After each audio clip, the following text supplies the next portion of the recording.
కోర్టులు తీర్పులిచ్చేటప్పుడు ఆలోచించుకోవాల్సిన రోజులొచ్చినియి. ప్రభుత్వంలో ఉన్నటువంటి పెద్దలతో మన వ్యవస్థకున్నటువంటి కాంటాక్ట్స్‌ని బట్టి చివరికి కోర్టు తీర్పుల్ని కూడా ఎలా మాయ చేయొచ్చు అనేటటువంటి దిశగా దేశవ్యాప్తంగా అడుగులు పడుతున్నాయి. న్యాయ వ్యవస్థ ఎప్పుడైతే కొలీజియం సిస్టమ్‌లోకొచ్చి, ఆ కొలీజియం సిస్టమ్‌లో జాయినింగ్‌లు బిగినయినియో, అక్కడి నుంచి కొత్త పరిణామాలు చోటు చేసుకుంటున్నాయి. న్యాయ వ్యవస్థ విశ్వసనీయత ఇప్పటికే చాలా వరకు భంగపడింది. మాటలు చాలా గొప్పగా చెప్తున్నారు. చేతల గ్రౌండ్ లెవెల్‌లో తేడా వస్తుంది. ఒకదానికి ఒక తీర్పొస్తే, రెండో దానికి మరొక తీర్పొస్తుంది. ఒకే అంశం మీదన ఒకళ్ళు పవర్‌లో ఉంటే ఒక రకం తీర్పొస్తుంది. ఇంకోళ్ళు పవర్‌లో ఉంటే ఇంకో తీర్పొస్తుంది. ఇది పెద్ద చర్చకే తావిస్తుంది. బట్ జ్యుడిషియరీకి ఉన్నటువంటి పవర్స్‌తో దాన్ని చాలా వరకు కంట్రోల్ చేయగలుగుతోంది. తాజాగా కాపోతే ఇట్లాంటి దాన్ని పట్టించుకోకుండా పాపం అడ్డగోలుగా ఎఫ్ఐఆర్‌ల నమోదుకు వీల్లేదంటూ సుప్రీంకోర్టు తీర్పుని ఇక్కడ ప్రధానంగా హైలైట్ చేసుకొచ్చిన సాక్షి.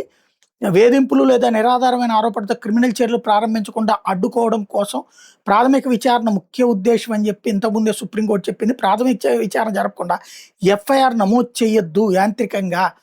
అలాగే అస్పష్టమైన ఆరోపణల ఆధారంగా ఎఫ్ఐఆర్ నమోదు చేయడానికి వీల్లేదు. ఫిర్యాదు అందిన వెంటనే యాంత్రికంగా ఎఫ్ఐఆర్ నమోదు చేయకుండా పోలీసులు నిరోధించేందుకు గాను బిఎన్ఎస్ఎస్ సెక్షన్ 173 సబ్సెక్షన్ 3 తీసుకొచ్చారంటూ సుప్రీంకోర్టు గుర్తు చేసింది. భజన్లాల్ కేసులో ఇచ్చిన తీర్పు ప్రకారం ఆరోపణలు అసంబద్ధంగా అస్పష్టంగా ఉన్నప్పుడు హైకోర్టులు బిఎన్ఎస్ఎస్ సెక్షన్ 528 కింద తనకున్న విశేషాధికారాలను ఉపయోగించి కేసును కొట్టేయచ్చని సుప్రీంకోర్టు చెప్పింది. ఓ మీడియా సంస్థ తన సంస్థలో పనిచేసిన ఉద్యోగం మీద ఇచ్చిన ఫిర్యాదు ఆధారంగా జైపూర్ సిటీ అశోక్ నగర్ పోలీసులు నమోదు చేసిన కేసును కొట్టేసింది.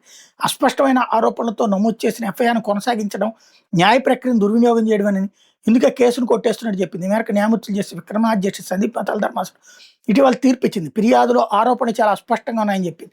అధికార దుర్వినియోగం, అక్రమాలు తదితర ఆరోపణలు ఉన్నప్పటికీ అందుకు సంబంధించిన ఎలాంటి ఆధారాలు సమర్పించలేదని, పోలీసులు సైతం ప్రాథమిక విచారణ జరపకుండా ఆరోపణలు ధృవీకరించుకోకుండా చాలా వేగంగా ఎఫ్ఐఆర్ నమోదు చేశారని, ఇది ఆశ్చర్యకరంగా ఉందని ధర్మాసనం ఆక్షేపించింది.